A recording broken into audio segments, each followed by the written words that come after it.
On August 2, 1926, there was a collision in international waters between two steamer ships, the French Lotus and the Turkish Bozkır.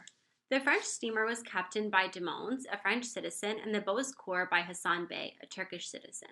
Upon the collision, the Turkish Bozkır was cut in two and sank, killing 8 Turkish nationals on board. The crew of the Lotus saved the 10 remaining crew from the wreckage and continued on their course to Constantinople, which is now modern Istanbul, Turkey. Upon their arrival, the Turkish and French captains were both charged with manslaughter by Turkish authorities. De Mons was placed under arrest to await trial for manslaughter without prior notice given to the French consul general. On August 28th, de Mons was tried at the court of Istanbul.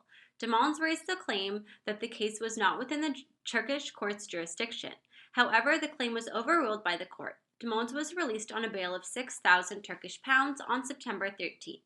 Finally, de Mons was sentenced to 80 days imprisonment and a 22-pound fine. Turkish captain Hassan Bey received a similar sentence for the same charge. The French government protested against de Mons' arrest and demanded his release. Turkey and France then drew up an agreement in Geneva, thus bringing this case to the International Court of Justice.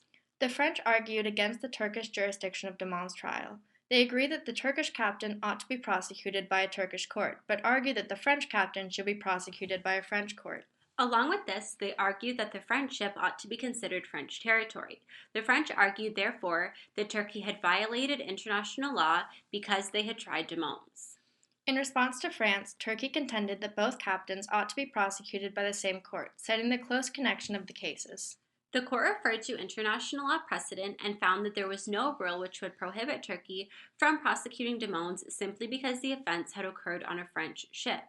The court supported the importance of the interconnectedness of the cases, stating that the elements were legally entirely inseparable. Therefore, this was a case of concurrent jurisdiction. Ultimately, the question was, did Turkey violate international law by exercising jurisdiction on a crime committed by a French national outside of Turkey? To this question, the courts found that Turkey, by instituting criminal proceedings against de Mons, did not violate international law. The Lotus case has left an important legacy for public international law because of its consideration of principal issues such as jurisdiction and sovereignty. The first principle established by the Lotus case is that a state cannot exercise jurisdiction outside of its state unless there is international law to the contrary. This means that jurisdiction is defined territorially.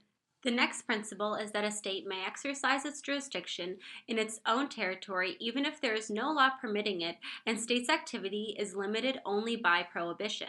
Essentially, as long as there is no rule to the contrary, a state can do whatever it wants within its own borders. This has been referred to as the Lotus Principle and is considered a foundation of international law.